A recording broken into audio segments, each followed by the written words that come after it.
following is a non-profit fan-based parody. Dragon Warrior Z, and Dragon Warrior GT are all owned by Funimation, Toei Animation, Fuji TV, and Akira Toriyama. Please support the official release. Since the Michelson-Morley experiment effectively discredited the theory of luminiferous ether, one can logically conclude that it is always nighttime all around the internet. Furthermore, since I refuse to acknowledge any of my interplanetary viewers, I say to you, good evening, everyone in the world, and welcome to my newest and probably dumbest Let's Freakin' Play production. Dragon Warrior 6, Land of Illusion, is a fanciful tale of kings, swords, cunning, finding your daughter Cheryl, gambling, alcoholism, fairies, milk, dragons, women's suffrage, pirates, ice cream, monks, swords, and dragons.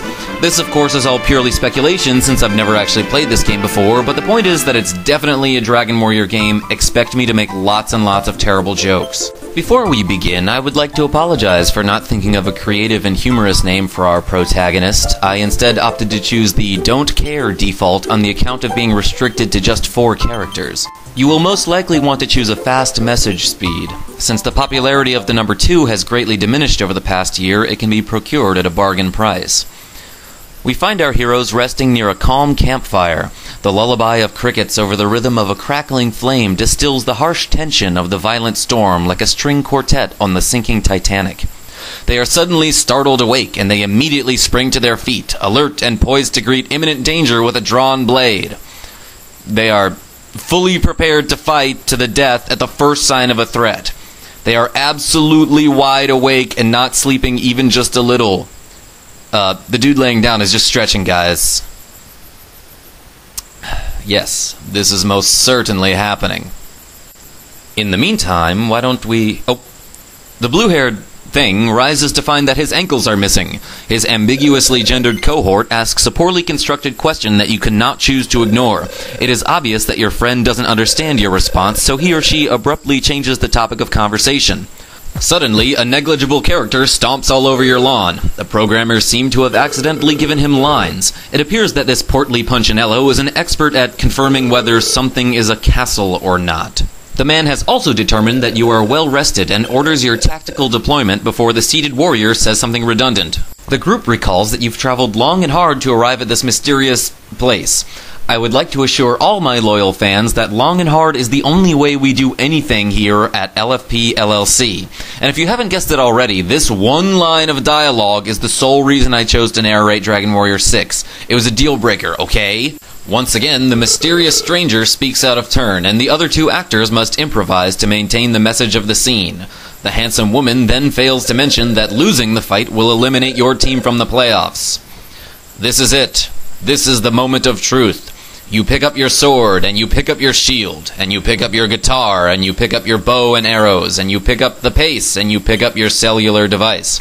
Did I mention you're an octopus? Our indecisively environmentally friendly hero heroically douses the flames with his own urine. It's super effective, even despite the alcohol in his pee. Venturing out onto an open cliff reveals a melancholy panorama. Our party perches atop the summit of the Aggro Crag among the stratosphere. Despite the mountain's position relative to the clouds, it appears that this particular ecosystem accumulates enough rainfall to sustain copious vegetation.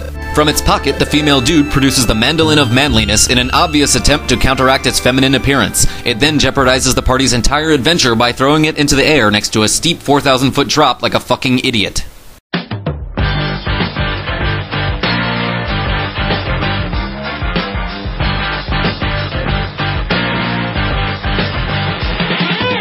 The aria of aviation summons a weird-looking bird in the blink of an instant. None of our party members quite know how to safely fly this peculiar creature, but we'll be damned if we have to take the stairs to the rooftop cocktail party. Because fuck stairs.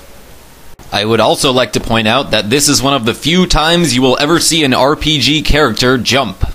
The creature upon which our heroes are traveling belongs to the Telonius squabulus genus of Columbidae dragons. This type of dragon is commonly known as the taxidactyl. What distinguishes this majestic lizard from the common red-eyes Caucasian flying mountain wyvern is its ability to regenerate dismembered limbs and its affinity for red wine. Also, it's not white.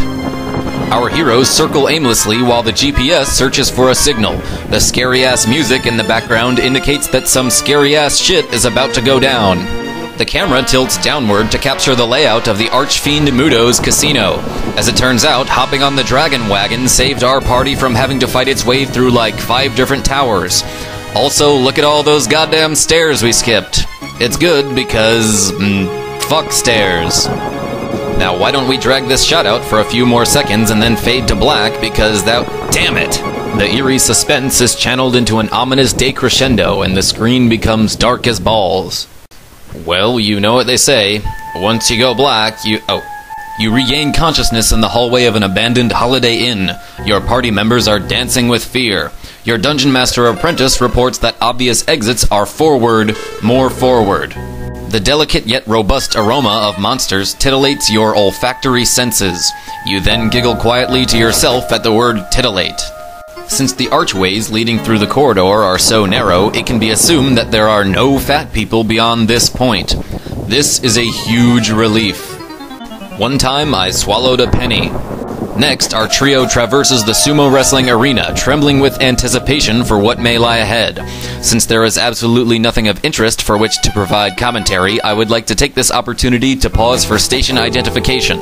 You're watching KarmaJolt's Let's Freakin' Play Dragon Warrior 6 Land of Illusion, and you're enjoying it way too much. Tell your friends. The group assembles just outside the chamber of the Archfiend Mudo, who I hear is a pretty nice guy. Foolishly enough, not one of our heroes takes the initiative on discussing any sort of strategy for the upcoming battle. The guy we don't care about says something with the word ass in it, and now it's showtime. Build a navy. The party knocks on the door and enters. Our heroes find themselves in a place with things. Steve posits another stupid inquiry about the type and classification of the room. Judging by the swirling colors and the overwhelming sensation of being surrounded by water, I would guess that it's a hallucinogenic mushroom. Aunt Michael tries to confuse viewers at home with a double negative. It's not very ineffective. The trio can no longer resist the urge to dance, and they understand all too well that one must get up to get down. In all seriousness, they're probably going to die or something. An unknown force, perhaps the Force, draws these honky-ass crack-a-fools towards the center of the room and renders them virtually immobile, suspended afloat in the middle of the foam pit. Idiots! The Archfiend Mudo, ally of straight lines, commits an egregious blunder by petrifying our adventures before the battle. This increases our entire party's defense and courage by 169%. The trio assumes the scrambled flying V formation and summons up the strength of the entire Earth, starting with Memphis, Tennessee. And if I happen to mention your current state of residence, then finish your beer now. The Parabola villain chants an arcane curse, and the sound effects are adorably terrifying. One by one, the protagonists become violently invisible. What will happen to our heroes next episode? The suspense will keep you on the edge of your seat and the balls of your feet. Stay tuned for the next exciting episode, You Forgot to Cite Your Sorcerer, or Grinding the Disappearing Axe.